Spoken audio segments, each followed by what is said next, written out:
பயப்படாது, நான் உன்னுடனே இருக்கிறேன். இந்த நாளில் கூட இந்த வார்த்தை போல பாருங்கள் என் அன்பு சகோதரா சகோதரிகளே, ஆண்டவர் இன்னைக்கு உங்களுக்கு வாக்கு கொடுக்குறார். பயப்படாது, நான் உன்னுடனே கூட இருக்கிறேன். எந்த காரியத்தை குறித்து பயந்து கொண்டிருக்கிறியோ கர்த்தர் அந்த காரியத்தை குறித்து கர்த்தர் இன்னைக்கு உன்னோடு கூட பேசி கொண்டிருக்கிறார். நீ பயப்படுகிற காரியம் உனக்கு நெருங்காது, நீ அஞ்சுகிற காரியம் உனக்கு வராது.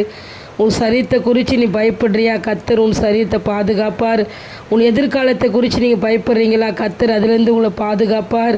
பாருங்கள், ஆவிக்குரிய வாழ்க்கையில் நான் ஆண்டவருக்காக எழும்ப முடியலையே, ஆண்டவர் என்னை மறந்துட்டாரா அப்படின்னு சொல்லி நீங்கள் வேதனைப்படலாம். ஆனால் ஏசப்பா நீ சொல்கிறாரு, நான் உன்னை மறக்கலை, நான் உன்னை வெறுக்கலை, நீ பயப்படாது, நான் உன்னோடு கூட இருக்கிறேன்னு சொல்கிற ஒரு நல்ல தெய்வம் இயேசு கிறிஸ்து.